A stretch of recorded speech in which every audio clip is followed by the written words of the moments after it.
We start off this story in New York, Manhattan in the US of A. The same old typical notification window appears to inform everyone that it was starting the demotion prevention. The sight of this window made everyone nervous as they appeared with their equipment, the typical mage, warrior and archer formation. The system then tells them that the mission this time was defense. A massive monster appears through the cracks of space just as the system tells the people of Earth that it was summoning the monster of the end, called Behemoth. As Behemoth's massive claw wreaks havoc by simply landing on the ground, the players start to scream in horror while being frozen in place. They couldn't believe that Behemoth was here, as the system tells them to defeat it before it ends the world. To start the battle, Behemoth lets out a fierce but disgusting roar with its ugly face. The players started to regain their composure, as one of them informed the others to stay in formation, as they all knew that failing here means that the world will end. And so, the players fearlessly rush towards Behemoth in an attempt to save the world.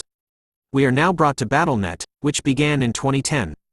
At first, it was just a competition between nations, but everything changed when the Space League opened up in 2022.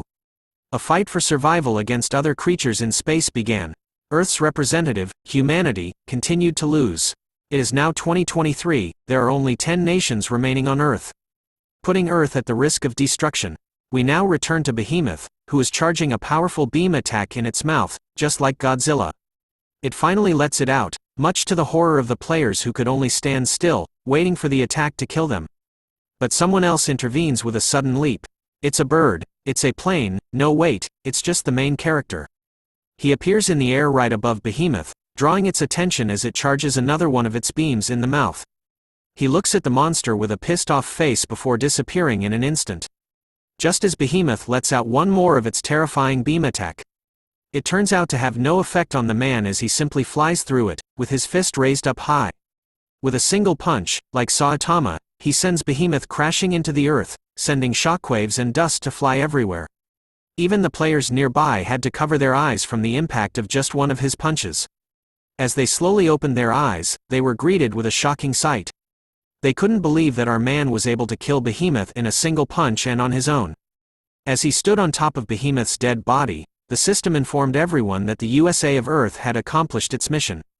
The player was still stunned by what happened, thinking that this was the power of the martial saint. A voice soon tells the man good job, who is revealed to be Seong Ji-han, a player who is affiliated with American First and whose world player ranking is 7th. The voice stood on top of a tall building, telling Ji-han that their beloved nation, America, has won once again in this battle, claiming that this historical moment will be remembered by all citizens and his master, called Baron, who turns out to be this man. His full name is Baron Williams, American First Guild Master and the world player who ranked first. Another player known as the Priestess beside Baron casted a spell and flew down, calling out to Ji-han with concern, much to the surprise of the other players who told her that she couldn't go down right now. But Baron tells them to leave her be, even though they were concerned that Behemoth's energy is still rampant on the surface. He continues to tell them that it was fine, and that she could take care of herself. Baron's attention was soon drawn to Behemoth's energy, as he could easily see how powerful it was coming from its corpse, which was enough to make most players pass out. As players near its corpse right now were seen vomiting, Baron concluded that Behemoth must have been incomparably stronger when it was alive. But what was much more surprising was Ji-han, who was able to endure standing right next to it. She appears by his side, asking Ji-han if he was okay. Her face was filled with fear as she notices his arm filled with energy of Behemoth. It turns out that this lady was called Sophia, who was a part of the American First Guild and 3rd in rank. Seeing his missing arm, she immediately casted the spell regeneration to heal it. She informs him that it was going to hurt due to Behemoth's evil energy, so he needed to hold on a bit longer. As he continued to hold on to the pain from the healing, something bright soon caught his attention. Even the members on top of the building spots it, telling Baron to look down where Ji-han was. A golden shining chest had appeared. It was the boss's reward. Baron tells Sophia and Ji-han to back away, informing the two of them that he was the one that would manage the reward, as a bunch of the members appear in the air above them, floating with a red aura. The other players were angry over this, as they knew that Ji-han was the one that killed Behemoth on his own, but they couldn't fight back against the American First Guild as they were in a situation where the end of humanity is a close and real threat. So these guys were their only hope. Baron then announces to his guild that he would be naming the guild members who will receive the rewards. The guild members responded in agreement as Sophia and Ji-han watched from the back. Baron simply calls for priestess number 4 and 5, much to the shock of Sophia as she calls out to him, telling him that it was Ji-han who was responsible for killing the monster of the end, making her wonder why he wasn't giving him any of the reward. Baron simply points a finger at our boy, telling her that it was because Ji-han wasn't an American. To Baron, Ji-han wasn't a real American, he only sees him as a useful dog.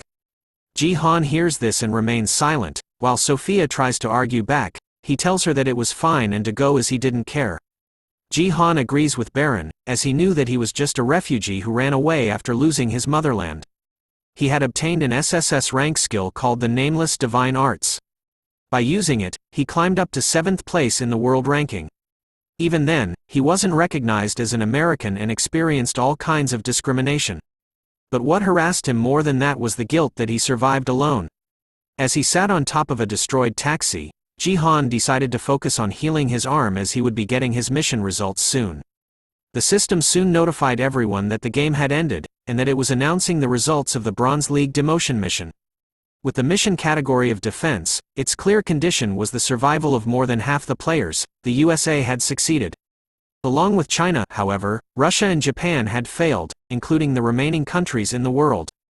The remaining players couldn't believe that only 2 countries out of the 10 had succeeded, making it such that humanity had lost. The system then turned red, informing everyone that number 4212 humanity has lost the demotion prevention.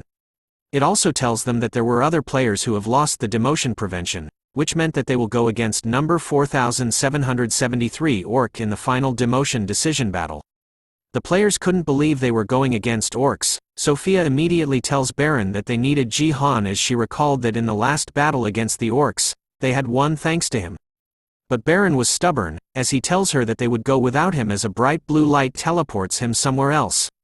The system was summoning the representative players of each planet, announcing that the battle will begin soon. We arrived at a new battlefield, where 2 sides had been summoned. Baron was summoned with the remaining players of Earth. His eyes were filled with determination as he told the orcs, "Long time no see, you disgusting pigs." Holy moly, these orcs looked like they were pumped up with steroids, as they were the ones to represent number 4772 orc. Baron takes a quick peek at his team, seeing that there were only 4 of them and a Chinese ranker. But he thinks that it was alright as he grips his fist hard, believing that they didn't need Ji-han. As he summoned his powerful aura, he thought about how he could do this alone. "Come, you swines," announced Baron as he starts to float in the air, with red electricity floating everywhere around him.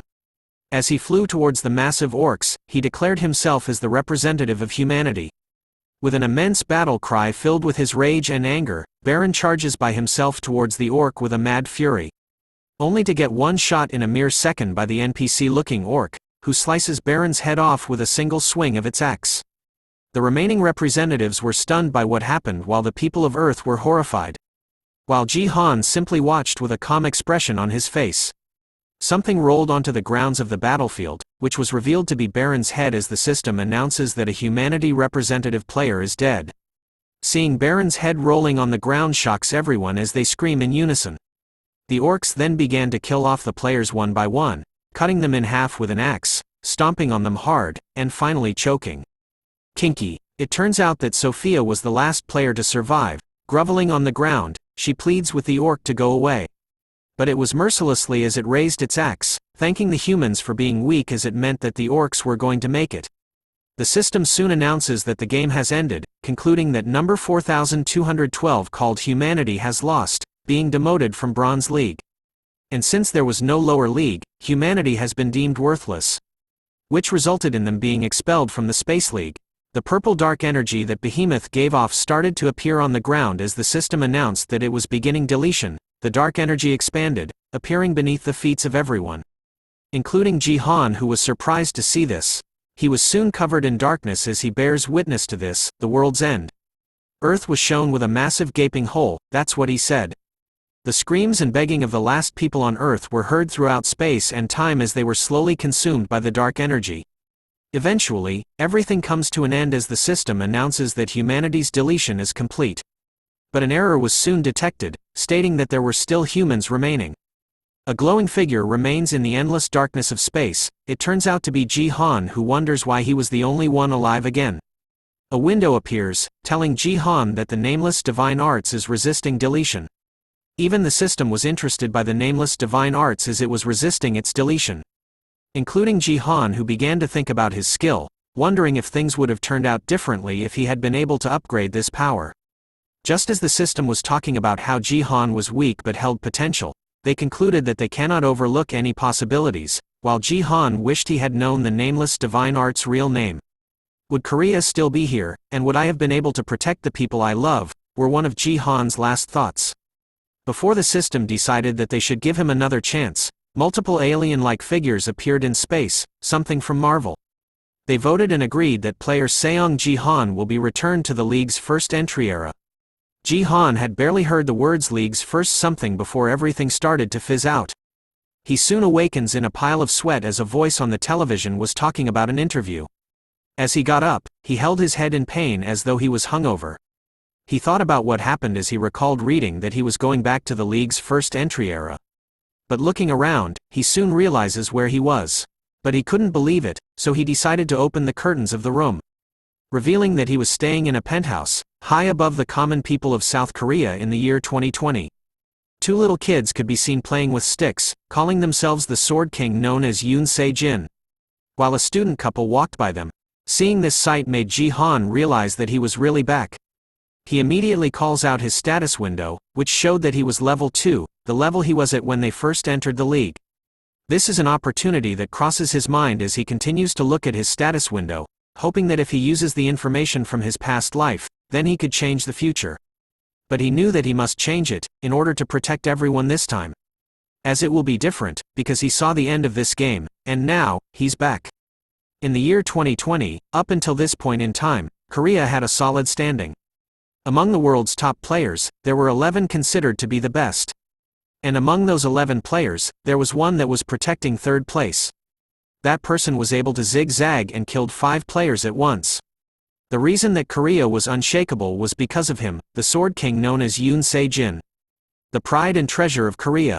Thanks to his participation as the strongest warrior, Korea was always able to retain the higher ranks within Northeast Asia. But there was a correction as Se-jin appeared on television. He announced to everyone that he had decided to change his name into Ryuhei, and had decided to naturalize and become a Japanese citizen. In July 2020, Se-jin, now known as Ryuhei, had joined the new self-defense force. That was the day that the Korean BattleNet received the biggest shock in its history. Ji-han was watching the news as Se-jin once again tells everyone to call him Ito Ryuhei from now on. This was also the day that he had returned. Seeing Ryuhei's face annoyed Ji-han as he knew that once he left, Korea fell into great chaos. The newscaster announces that the Sword King had truly left them after revealing such shocking news, commenting that there were growing voices of concerns over the ranking of Korea within the leagues from now. Korea, who had held up within the higher ranks thus far, faced repeated defeats and fell through the ranks within the league at a frightening pace. Ji-han knew that literally fell through everything. But as he continues to watch the news, the newscasters try to assure the citizens of Korea that they still have lots of bright and promising young people within their country, hoping that Korea will remain within the top 20. As he turned off the news, Ji-han knew that with that kind of mindset, it was no wonder they failed so badly, as no one appeared to make up for the absence of Ryuhei. Things would have been different if there were a little more time, but the BattleNet was way too brutal. While BattleNet was just a game in the beginning, and as the Space League system started, it became a war for survival 2 years later after the Space League began. If one lost their life in the game, they'd also lose their life in reality. Monsters would appear in the countries who fell to the lower ranks. And a one-sided massacre would take place. After Ryuhei left, Korea fell to the lower ranks, as expected, and was eventually destroyed. Those who had survived gathered and began to say this: if the Sword King had stayed here, Korea would have had a different ending. That's just how strong and important the Sword King was. He was also Ji-han's brother-in-law. But as he smashes the picture frame of Ryuhei, he still wonders. Why did his sister love a bastard like him? But Ji-han wondered deeply, if things would have been different if she had been alive. Something else was bothering him. He thought about how great it was that he came back to the right time in the past, but looking at his status window, Ji-han sees that his stats were just way too weak. This wasn't a surprise to him as he recalled spending his time drinking and gambling away around this time. He was really foolish in the past, since he didn't know how incredible this was, the gift called Wanderer's Eyes rank F, which allowed him to see the details of other players. Everyone became a player at the age of 18, but there were only a small number of players that received a gift. And since he had received the lowest rank, Ji-han used that ability on gambles that predicted the winner. But, back then, he didn't know that the true value of this skill only reveals itself after awakening. Looking at his horrible stats, Ji-han wondered how he became a level 2 when his stats belonged to a level 1. He soon remembers now, it was all due to the golden potion on the ground, known as the Express Potion. Ji-han depressingly remembered that some idiot drank it in a drunken state and leveled up, and had no words for that. He then spots something. He could see that he had 100,000 achievement points. He knew that besides being useless and not worth any money, Ji-han didn't think that he accomplished any achievements before he entered the league, so how did he have these? Walking around the room, he calls out for his inventory, thinking that a change might have taken place because he regressed. His eyes were shocked as he looked at his inventory, which showed a golden ticket. It turns out to be an achievement points exchange coupon, a benefit given to the last survivor who chose to challenge again. Ji-han couldn't believe that he had gotten an item meant only for him. And its rank was only X. So he pressed the ticket, which gave him an achievement store in exchange.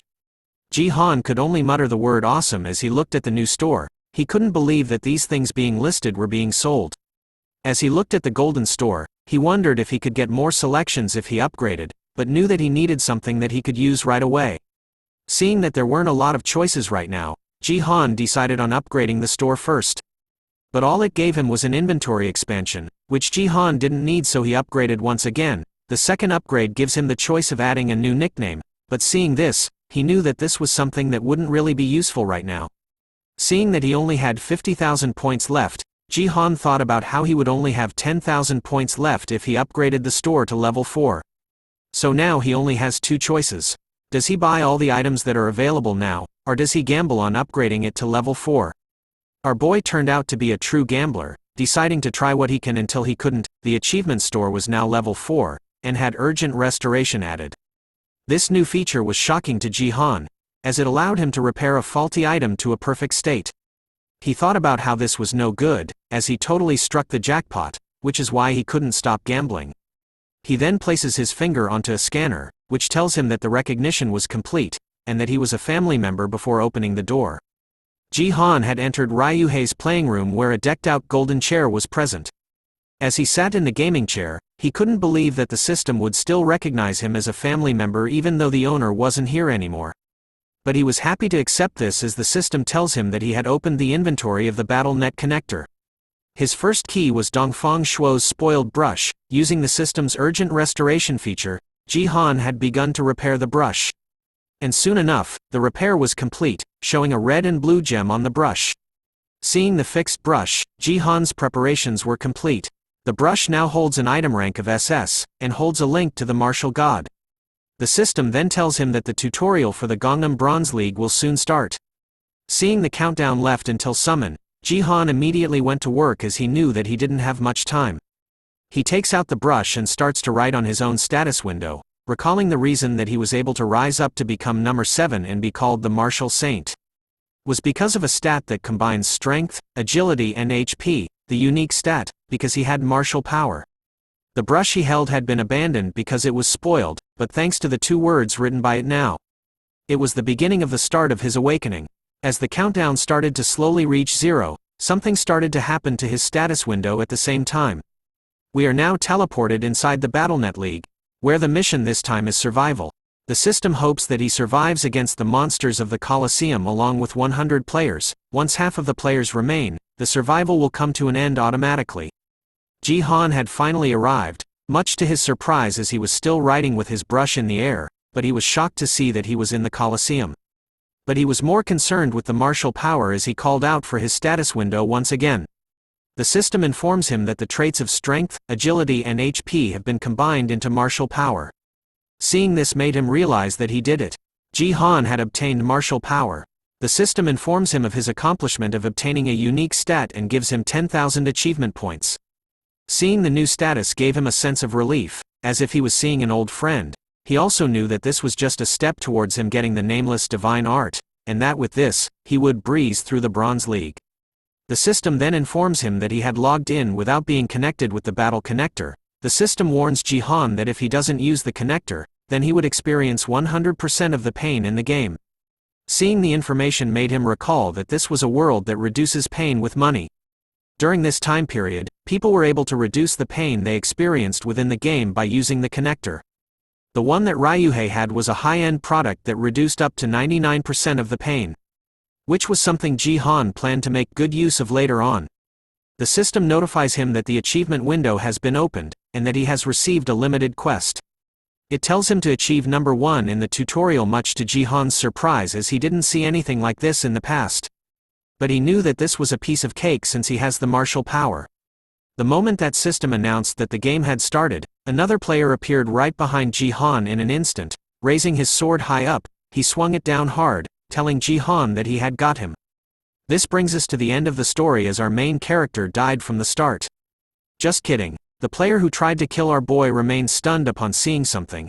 Jihan had caught his sword with just 2 of his fingers. Looking back at the player, his eyes started to glow as he thanks the player for the first kill, while recalling that the most enjoyable content in the game was slaughtering people.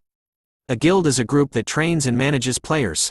As everyone around the world is getting hyped up about BattleNet, each country has begun to put their resources into fostering players.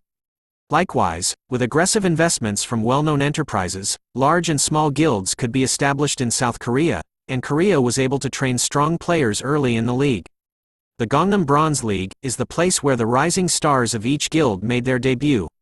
We return to moments before the NPC tried to kill Jihan. He looks around the other players, thinking that the Gangnam League was the next level, but he shakes off his fear, thinking that it would be okay as he was luckier than everyone else. This person's name is Do Hyuk Gyu. As he tells himself that he could do it, it is revealed that he was with the Divergent Guild. The Divergent Guild is the guild that's managed by the Divergent Group. As a famous guild, it has many rising stars.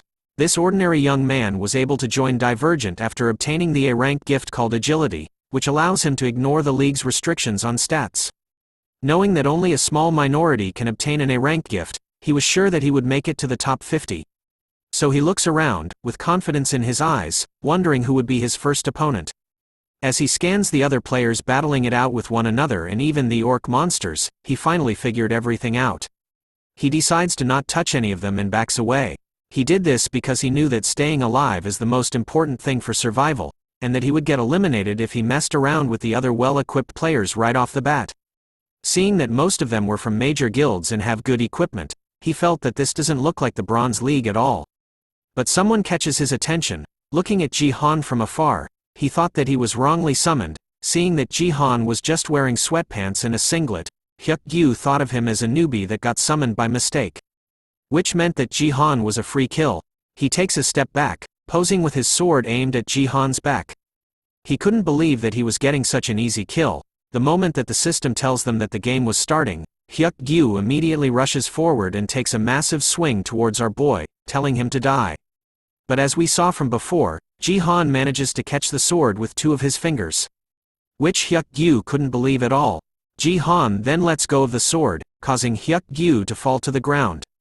He looks back at him, telling Hyuk Gyu that he had some confidence for coming to the Bronze League with a gift like that. Hearing those words angers Hyuk Gyu as he tells Jihan that his A-rank gift wasn't something just like that. But Jihan didn't care, angering Hyuk Gyu even further, as he thought that Jihan was full of himself after blocking just one attack. So he decides to come at him with his fastest speed, unleashing a powerful lightning-like aura around his body. Jihan sees this and figures out that Hyuk Gyu was going to attack with what he's got, and knew that his speed before wasn't something to take lightly. Jihan was confident that he was faster than him, but Hyuk Gyu appeared in a flash with his sword right at Jihan's throat, taking another massive swing at our boy, which he manages to dodge. But Hyuk Gyu's attacks don't end there, as he continues to try his best to land a blow onto Jihan, who still dodges everything with ease. As he dodged the incoming attacks, Jihan knew that the reverse feeling was too much, as it was hard adjusting back to level 2 in an instant. But he knew that Hyuk Gyu wasn't fast, he was the one that was slow, so this won't be easy. He smirks at the thought that if it was him back in the day, As someone who has experienced countless fights, Hyekyu's trajectory is simple and obvious. Looking at his hand, Ji-han could see all of his movements. Taking this moment to let out one more hit, Hyekyu screams as he swings his sword towards Ji-han, who clearly sees it coming. In one swift motion, he bitch slaps the sword right out of Hyekyu's hand, leaving him stupefied as he stared at his empty hand, wasting no time at all. Ji-han grabs the sword in the air and lands right behind him. With the sword in hand, Ji-han manages to stab Hyekyu through the neck in one go, letting out a final swing as Hyekyu calls it impossible before kneeling onto the ground. He tells Ji-han that the next time they meet, he was the one that was going to win, but those words meant nothing to Ji-han. The system informs him that he had taken the first kill of the tutorial and awarded him with 100 achievement points. Seeing the sword disappear from his hand, he recalled that when a player dies, their weapon disappears with them, which was a shame to him. He then looks around, hoping to kill more than 5 in order to secure his position of being first. But something catches his attention. He could see that no one was going after the monsters. In BattleNet, apart from players, there were monsters too. However, one monster kill is 0.1 of a kill, so you needed to kill 10 for it to be counted as one kill. Therefore, most people would avoid them and go after the other players instead. Especially in the case of monsters that come in mobs like orcs. Going after them is just stupid, thought Ji-han as a window appears.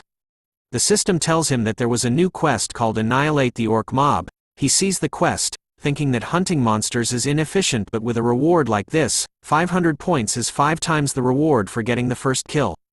Since that was the case, there was no reason for him not to do it. Ji-han had set his sight onto the pigs. He stroked his head, knowing that a monster was just a monster and that these orcs were nothing compared to the real ones. Ji-han decides to go crazy, leaping forward at tremendous speed. His actions caught the attention of the orcs, who wondered what was coming. They could see that a naked human was running towards them. So they called Ji-han crazy while wanting to kill him. 2 of the orcs went to deal with him head-on. Ji-han showed no fear but instead smiled upon seeing the orcs. He could also see that they had thrown their axes directly at him. He paused in his movements just as the axes were inches away from him. He easily grabs onto both of them, telling the orcs that he was going to show them how to throw an axe. This time, he was the one that threw the axes, cutting through the orcs that had thrown them in the first place. His actions were enough to stop the other orcs from moving. But he wasted no time at all, and took the chance to teleport right behind them. As he stood among the orcs with his last remaining axe, Ji-han took another swing at them. This single attack was enough to slice off the heads of 4 of the orcs, leaving the others confused and shocked over his actions. They soon snapped out of the confusion, and rushed to kill Ji-han from all sides. He immediately blocks and counterattacks all the orcs that came for him, hitting them across their mouths and smashing their hands in. Ji-han was ruthless in his attacks. He could even hear the orcs talking amongst themselves, telling one another to kill Ji-han. As one of the orcs tried to stab him with a spear, he grabbed onto it before snapping its tip off. Showing that only one orc remained standing against him, that orc was confused by what happened, as it seems that its spear was no longer a spear, just a piece of wood now. Ji-han calls it pathetic, for being so loud while ambushing someone. As he summons another axe, he lets out one more attack against the orc, who lets out a scared scream. But a smashing sound is heard, showing that Ji-han's own axe had been smashed to pieces. Its axe head was flung somewhere else. He looks at the remaining handle of the axe, telling the orc that they should carry better weapons, as unlike their size, all of their weapons were so weak. The other orcs could see that Ji-han's weapon had broken, so they took it as a chance to kill him right now. Seeing them all rushing towards him from all sides once again, Ji-han called them persistent. With his naked foot, he slams the ground hard, sending a powerful shockwave that was strong enough to knock every orc around him off their feet. He then takes the chance to leap into the air, grabbing onto a sword, before slicing and dicing his way through the crowd of orcs.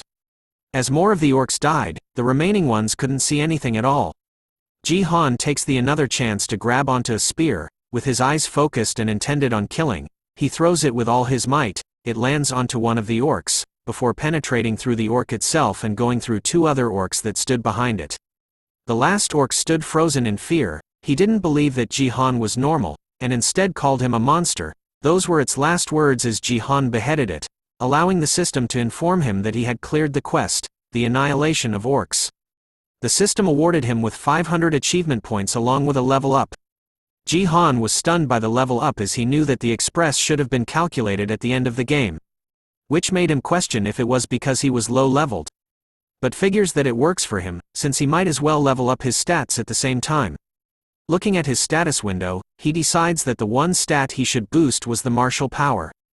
Once again, martial power was a unique stat combining strength, agility and stamina.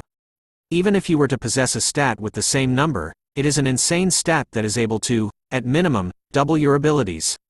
But there was another reason that martial power was special to Ji-han. Once you hit 30 for your martial power, you have a chance to obtain the nameless divine arts. So as he boosted the stat, Ji-han knew that he had to obtain the nameless divine arts as soon as possible. But there was a fatal flaw to this stat. Martial power isn't a stat that can increase so easily, but seeing his status window up close, Ji-han couldn't believe that it actually increased. He recalled that normally, you would need an assortment of battle experience and training in order to increase your martial power stat. So the points could only increase the maximum growth rate. Seeing that it was easily increasing was great to Ji-han. He didn't know what happened but was hoping that it would continue to increase like this, but as he was in the middle of his thoughts, a female archer sent an arrow flying his way. Ji-han immediately senses the incoming attack and tilts his head, dodging the arrow that flew by his head. He then looks to where the shot came from, and sees a female archer beside a well-armored man who called him a lucky bastard. She tells the man in armor that they needed to wrap this up quickly since the end was near. He agrees before asking that whoever kills first becomes the owner. Seeing the two of them together, Ji-han knew that they teamed up. This happens quite often, as the survival map was intended to be PvP, but there was no rule that states participants cannot team up. He also spots the logo on the shoulder of the archer, belonging to one of the top 10 guilds in Korea called the Turtle Guild. He sees them as a warrior and archer, a combination of short and long-range attacks, and if they were from the same guild, then it was obvious to him. The system announces that there were only 60 survivors left and that the tutorial was about to end. Seeing the notification, Ji-han was surprised to learn that so many of them had died already, so he thought of dodging the attacks so that he could easily survive. But changes his mind, since if they came here to kill him specifically, then he guesses that he looked like an easy target. The armor man turns to ask the archer if she was willing to go to dinner with him after this, then he would give her the kill, but she happily declined his offer. As they were talking, Ji-han called for the scoreboard. He could see that he had 4 kills so far, which meant that he was just barely in first place as second place had 3 kills. Ji-han smiles, thinking that it was great, as these two idiots would help him guarantee his rank. As the archer prepares her bow, she tells the armor man that they were too far apart in age, but as she did, something quick and powerful slices her diagonally. Ji-han had finished her off in one blow, taking the chance to test it out right now, the power of having 6 martial power. The moment he killed the archer, the system announced that there were 58 survivors and that the tutorial was ending once again. The armored man couldn't even react to Ji-han's actions. He turns with fear, asking him how he could have killed the archer. Our boy simply teleports behind him. As a man of action, he strikes the armor man right in his back.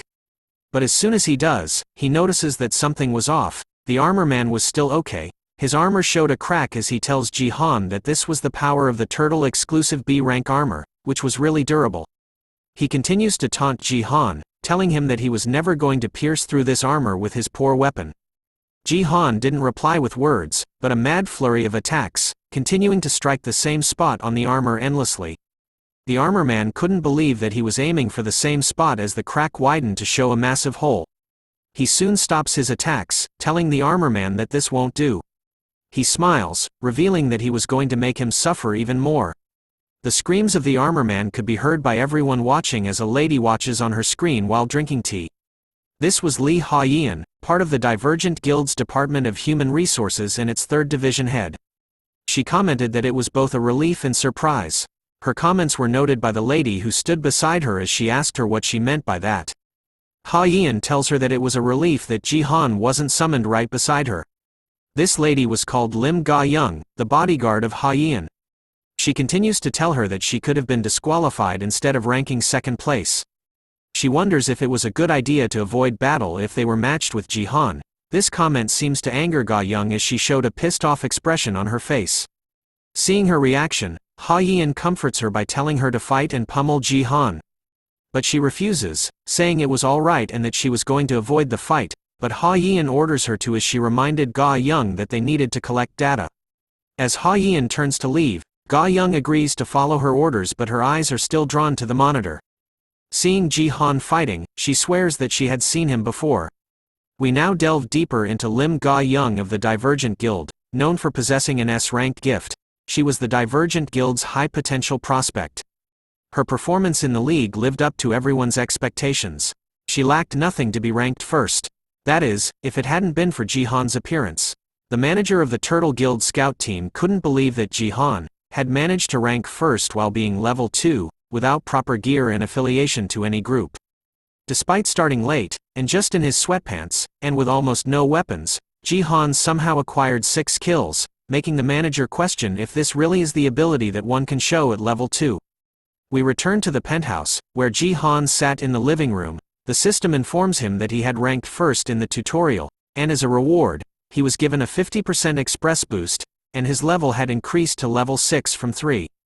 Seeing his intense level up, Ji-han guessed that he was leveling up fast because he was at a rookie level. So he first invested all the remaining stats into martial power, increasing it from 6 to 9.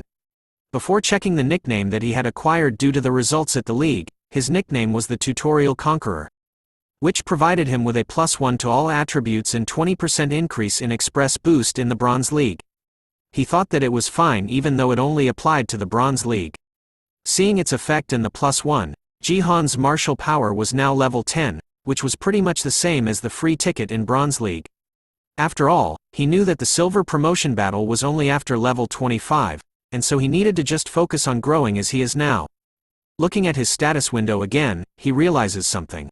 He still has the chance for class advancement left as the system informs him that he had earned a basic class by reaching level 5. Class advancement is an important moment when new players choose their classes. One has 4 options to choose from: warrior, archer, mage and support. Ji-han had picked a warrior in his previous life. Comment below what class you would pick if you reincarnated into this manhwa.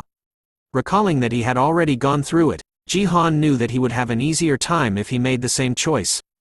There was also the achievement store he acquired after regressing. With its help, even if he chooses a different class this time, he can add the warrior class anytime for 10,000 points. He smirks at this thought as it was mind-blowing. Thanks to the store, he didn't really need to choose the warrior class first. Since everything turned out great, Ji-han finally knew which class he was going to choose first. We are now greeted by our ex-girlfriends and ex-boyfriends. Just kidding, it's just a horde of zombies. It turns out to be another mission by the Bronze League in the Gangnam area. This time, the mission is defense. As each player stood high above in a tower, surrounded by zombies from below. Their job is to protect the crystal and to survive amidst the zombies. The system informs them that the battle continues until 5 towers remain. We now see Ga Yian, who is participating this time. She holds the class of warrior, as she looks down at the undead. She couldn't help feeling disgusted by the sight of the zombies, even though they were in a game. Pillars of blue light then appear behind her, teleporting 2 more players to her side. Ga Young simply stares at them in silence while they talk about the map they were in. She sees that the people with her on this mission was an archer from the LK group who has B-grade gear, while the mage doesn't seem to have a particular guild, but the equipment he has is impressive to her. All in all, she thought that this wasn't bad for this level. But as she looked up, she knew that the most important aspect on this map is the support. The final blue pillar of light appears in the middle of them. As she covered her face from the impact of the teleportation, Ga Young knew that the defense mission is a long-term fight that's like a war of attrition, so the support's assistance is extremely important. But her eyes were surprised to see something. A familiar face started to appear from the blue light. It turns out to be Ji-han, who appeared in his gym clothes, and had apparently selected the support class. As he looked around, he figured out that the mission was defense. We return to 20 minutes ago, where Ji-han had chosen the support class. The system warned him that the class wasn't compatible with him, so it asked him again to confirm his choice. He chooses the support class anyways, as there was only one reason why he chose the support class. That even the system had to reconfirm his choice due to the incompatibility. Once the system completes the class advancement, a new stat was shown in his status window. It was called Divine Power. The new ability of divine power, that was unlocked upon choosing the support class, is something that he desperately needed for growing another unique stat. However, it is one of the hardest abilities to grow, as it's hard to boost via training unlike the other stats. Actually, there was no other way to raise it but to invest extra points in it, but since he was in the middle of going all in on martial power to gain the nameless divine arts, Ji-han shakes his head at the thought of wasting his cherished points. Luckily, he knew of a different way, the one that people aren't really aware of, an extremely sure-shot method. Ga-young still couldn't believe that Ji-han was in the support class. The mage started to bitch around, calling their situation crazy since he didn't want to talk about tutorial season. He started to scold Ji-han, cursing at him due to the state of his clothes and gear, even asking him if he was a beggar. But our boy simply stares at the idiot in silence, till the archer told the mage to calm down a bit. But the mage refuses to back down, while he calls Ji-han filthy. He even tells the team that he wasn't going to play this game. Ga-young watches as the team starts to fall apart. She thinks that it was noisy, and couldn't believe that they were stuck with a troll like him, which would make this mission a bit difficult. But something starts to happen as the mage begins to shout even louder. It turns out that Ji-han was holding onto him, making the mage beg him to let him go. So Ji-han did as the mage wanted, much to his horror. The mage was too stunned to speak, as Ji-han casually threw him over the edge of the tower, in front of everyone. As if he made his way down, the mage could only scream in horror as the undead reached out to him. Ji-han tells him that if he doesn't want to play the game, then they'll do just fine without him. Much to the horror and surprise of everyone. As Ji-han was getting ready to do the same thing again, the mage tells him to wait. As he grovels before Ji-han, he tells him that he was going to do his best. The person kneeling to the ground begging for forgiveness is Kim Gyu-hyuk. There is a reason this annoying mage suddenly changed his behavior.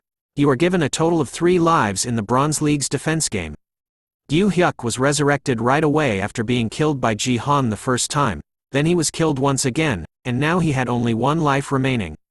If he were to die one more time, game over as he would place last. As he continues to plead with the almighty Ji-han, Gyu-hyuk thought about how he needed to avoid getting last place no matter what, as his level will fall as a penalty for being in last place. And all the skills he bought with his precious money will vanish. It turns out that if the user's level does not meet the skill's requirement level, then the skill is automatically deleted. Seeing his current state, Ji-han commented that he switched up really fast. He even asked Gyu-hyuk if he wanted to try raining attacks on him like last time. We see that Gyu-hyuk was spamming fireballs at Ji-han, who simply swipes them away. Swiper, no swiping, but Ji-han was impressed by his fire or flame skill, which made Gyu-hyuk happy as he knew that fire mages were really useful against mobs. He flexes his fire spell and even tells Ji-han that he was level 15. Which made him sure that they wouldn't want to lose a precious resource like him. But as Ga-young watches from the back, she feels annoyed as she finally recognizes who Gyu-hyuk is.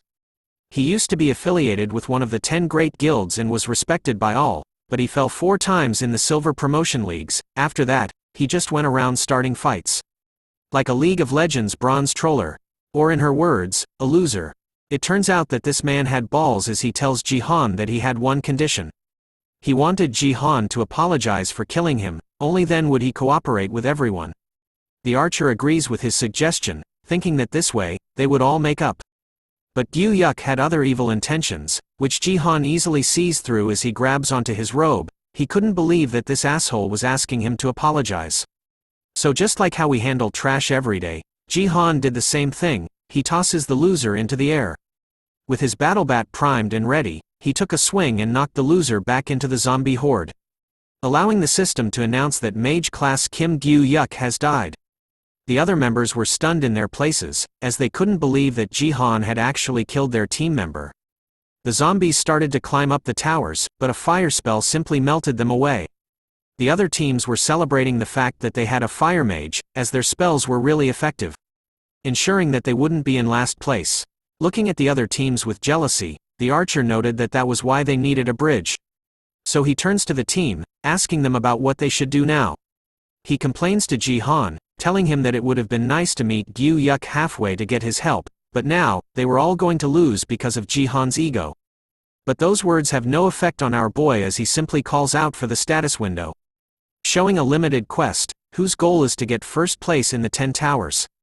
Then the system informs him that there is a linked quest. It was called the Zombie's Origin, where it needed Jihan to kill 1,000 zombies on his own. Looking at the quest, Jihan thought it was near impossible to clear it considering the time. But he thought about how he didn't want to lose out on 3,000 points. As he thinks, Ga Young stares at him from the back, thinking that he was the worst in a lot of ways. Judging him from the start, she could see that he does what he wants, and that his class was just a supporter despite his specs. She knew that casual gamers don't do that shit, making her sure that there was no reason for the Divergent Guild to scout him. Even the archer was pissed off by Jihan, shouting at him on whether he was listening, so he tells Jihan that if keeps acting like this then he could just fight alone. Those words were exactly what he needed to hear as he turned around. Thinking about it, Jihan figured that he might be able to complete the quest if he gets to those zombies alone. Ga Young sees this and tells him that she would be at the front while he should stay behind her, but she knew that it was already a done game, but needed to take responsibility as a player. But Jihan tells her that it was okay, much to her surprise. He rolls up his sleeve, telling the team that he was going to take everything in the front. That's what she said, haha. So tells Ga Young to protect the archer, who spots something in front of Jihan. A zombified hand has finally made its way to the top of the tower. Revealing to be a blood zombie, anyone else has the urge to burst its head. The archer informs the others that it was different from normal zombies. Since its head was made up of liquid, they wouldn't be able to kill it with physical attacks.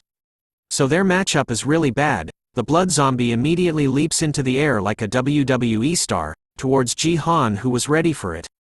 With just a single strike, he was able to blow away the head of the blood zombie, leaving his team members speechless as they watched pieces of it falling around them.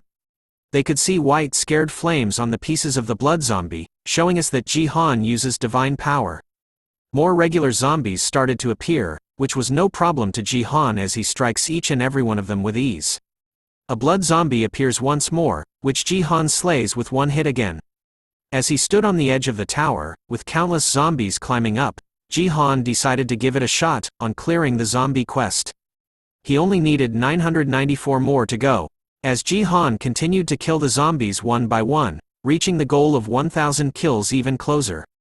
He meets another blood zombie. Seeing it, he knows that physical attacks don't work on them, so when he sees them, he would release a small amount of divine power and kill all of them at once. His team members continued to watch from the back. The archer was cheering him on, calling Jihan a pro even though he was a jerk. Ga Young, on the other hand, was stunned to see that Jihan was controlling divine power freely while fighting without wasting it. That level of control was insane to her. But more importantly, since the beginning of the game, Jihan has been going for the zombie heads with utmost precision. Only headshots for our boy. As the final zombie on the tower laid dead, Jihan had reached 210 kills. Allowing for a condition to be met, as the system tells him that he had completely understood an otherworld's faith, increasing his divine power from 6 to 7. He smiles, knowing that this was the other way to increase his divine power. As he raises his battle staff once again, he could feel the divine power working. Divine items, these are sacred objects. In 2010, when Earth's tutorial first started, they were traded at high prices as it was said that they contain secrets. After 10 years, nothing was ever revealed, and eventually their value fell continuously. Especially for the otherworldly divine items that had no merit. Many people don't even know about their existence. However, we return to Sophia, the American first rank 3 in the Saintess. As she tied her hair, she tells Jihan that she had increased her divine power with an otherworldly divine item, which catches him off guard. She continues to tell him that he could increase divine power with a divine item from another world, although it doesn't work anymore after you finish the tutorial. Hearing this, Jihan wondered if that was really possible. Sophia assures him that it is, as it was how she became the Saintess. She reveals that if you hold onto an otherworld's divine item for a long time and pray, you can get divine power. The conditions required for each item are slightly different though. Jihan couldn't believe that no one knew about such an easy method. Sophia tells him that it couldn't be helped, because even if people heard the rumors, divine items were in such low supply that they were extremely difficult to find. Hearing that was true, especially since it didn't work after the tutorial, he figured that thanks to that, she was able to monopolize the divine items for herself. But it wasn't entirely true, as Sophia knew of another person that had been constantly purchasing otherworldly divine items. This was high-quality information that no one knows about, where only one other player knows this information. After Ji-han had regressed, at the Sword Palace penthouse, he stumbled upon a room filled with divine items. He couldn't believe that all these were all otherworldly divine items, but their divine powers had all been drained, so they are empty. Using his skill, he could see that most of the items had been deactivated.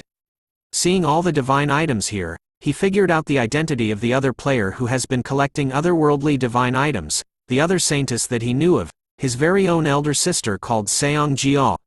Alongside Ryuhei, his sister was South Korea's best support and a hero. How she died is a story that happened way back in the past though. As Ji-han geared up, out of the otherworldly divine items that she left behind, he found the steel pole. It was ranked E. The clergy of the otherworld strengthened their faith by hitting cult members on the head with this. According to the item description, Ji-han was using it to break zombie skulls. He could see that the item grade had decreased, so there wasn't much divine power left to absorb.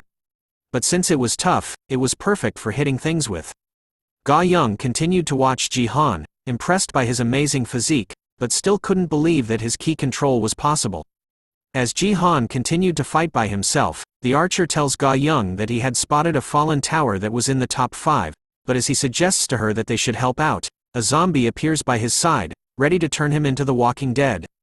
Ga Young was quicker though as she unsheathes her sword, revealing a very familiar manhwa pink aura as she cuts the zombie in the air.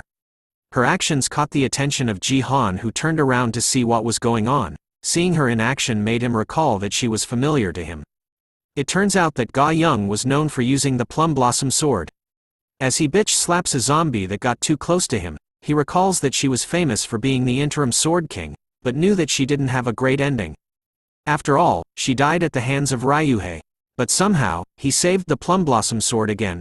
Ga Young then calls out to him, asking if they could join him. If they did, they would be able to aim for a higher ranking. Ji-han hears this and opens his status window. They were in 5th place with 398 kills, while his linked quest was still at 397 out of 1,000, so there was still a long way to go. Looking at the remaining time, he knew that there wasn't much time left either. If it's the plum blossom sword, he knew that she would be fine without him.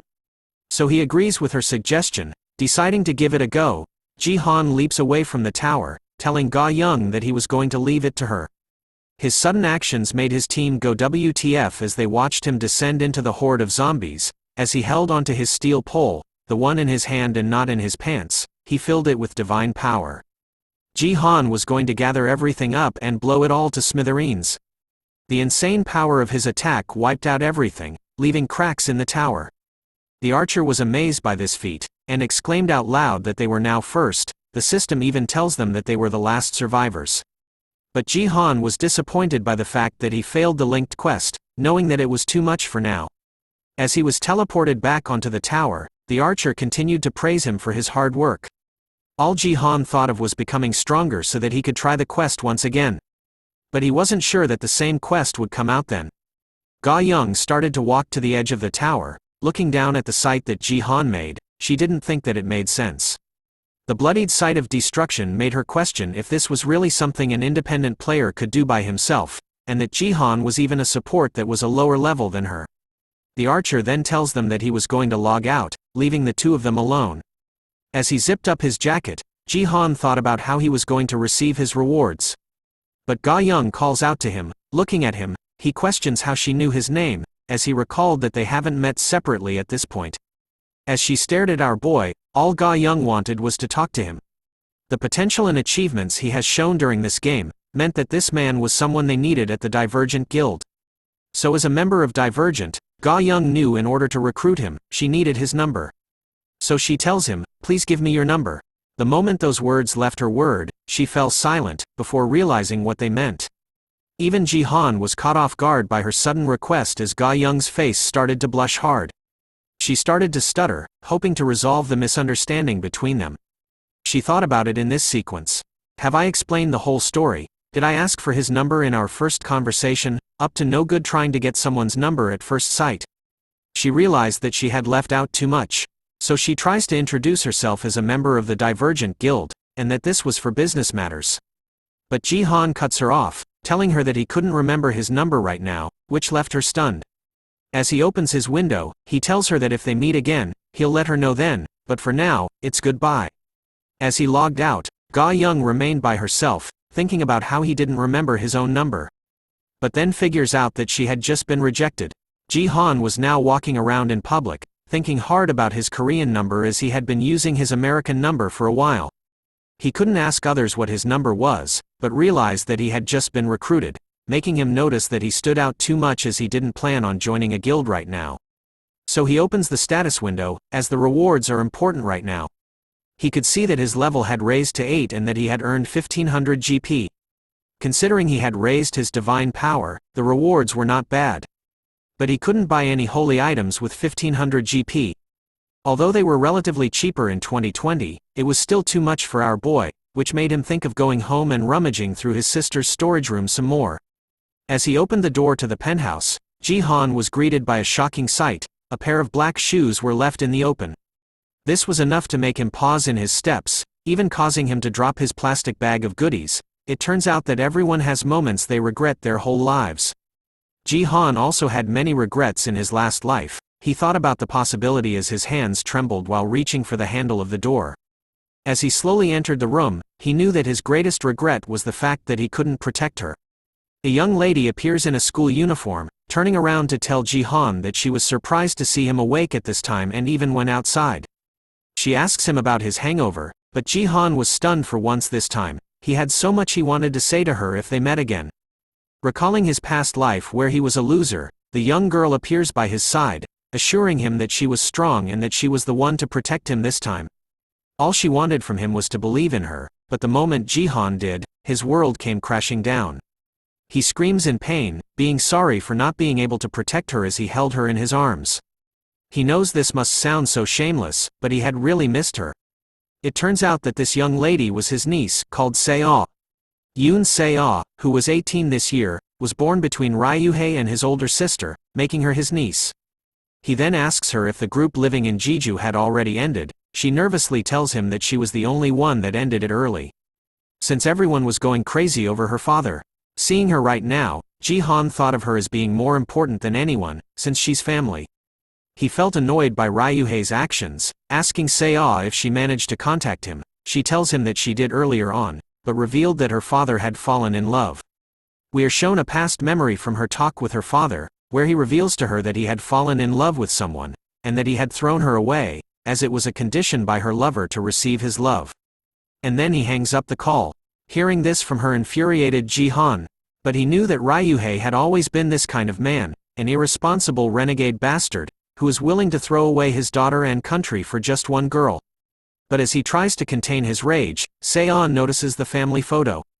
Asking Ji-han if he was the one that broke it, he apologizes to her and tried to explain that he was angry, but knew that this might be too much as Ryuhei was still her father. But then she smashes the family photo, right on Ryuhei's face, asking Ji-han why he didn't let her break it first. As she wanted to do it. Seeing her this way, Ji-han remembers how she was like. If her mother or sister died, even if her father, betrayed and left, she'll always have a bright smile and laugh, as she worries about Ji-han more than herself. But this time was different, as Ji-han held her head, telling her that she was all grown up now. He was confident in protecting her from now on. We now turn to the Seoul metropolitan city, Gangnam-gu, the Divergent Guild. Ga Young appears to be depressed as someone laughs at her. Ha Yeon was trying her best to contain her laughter. Seeing her this way, Ga Young just tells her to laugh anyway.